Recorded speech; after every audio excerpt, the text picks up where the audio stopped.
Charlie Daniels. How y'all doing this morning? Charlie, Hi. good morning. We're doing great.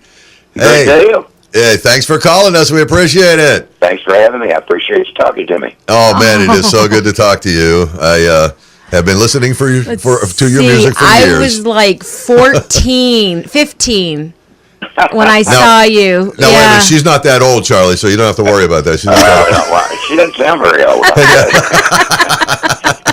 I feel it. Hey, this is great. This is great to talk to you. We're so happy that you are coming to Maine here to the Waterville Opera House June 26th. Have you been to Maine recently? It's been a little while. Of course, we've been there several times, but it's been, gosh, I can't remember the last time, but... was it with Travis Tritt? It could have been. That was when I saw you.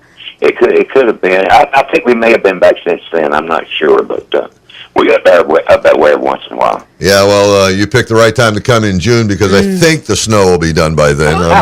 It's been a weird winter. Oh, man, it has been a weird winter. Yeah, absolutely. Now, you just recently put out an album kind of saluting Bob Dylan. I think that's fantastic. Yeah. How did that come about? I got a little bit of history with Bob Dylan. Back in 1969, when he came to Nashville to do the National Skyline album, they had booked 15 recording sessions to do the entire album, and the guitar player who was supposed to do all 15 of them was booked on the very first one and couldn't make it. And I was asked to come in and fill in for him. And I did, and I played as hard as I possibly could. And at the end of the night, I was putting my instruments up, getting ready to leave, and Bob Dylan wouldn't know where I was going. And the producer told me he's leaving. I got another guitar player coming. And he said, I don't want another guitar player, I want him. And it was, for a struggling young musician, that was about the greatest thing that could happen. And Bob was always nice enough to put the studio musicians' names on his liner notes. And he was the kind of artist that people wanted to know everything about him that they could, so they actually read the liner notes.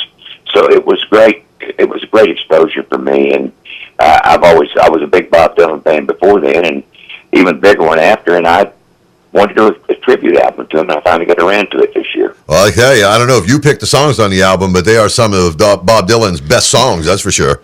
Well, we did, and we picked them for reasons of not chronologically or for any other particular reason other than we want something that would fit us. We didn't want to do them like anybody else had ever done them before. We wanted to kind of, do them our way. And so if we found a song that, if we try a song and it wouldn't work, wouldn't work in our way, we would just step over and go get another one. And of course, with Bob Dylan, you never run out of material. So it was a fun experience. It's a lot of fun.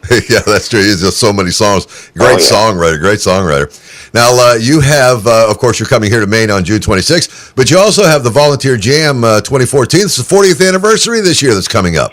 It is. It's actually the 41st anniversary, but we decided instead of doing it last year, we would wait and do it this year for some odd reason or another. But we started actually in 1974 as a live recording session. That was supposed to be a one-time show.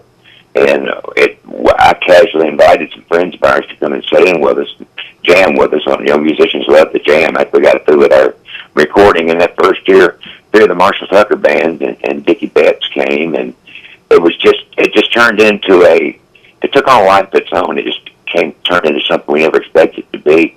And it became obvious that it was something we should do again and again. So we did.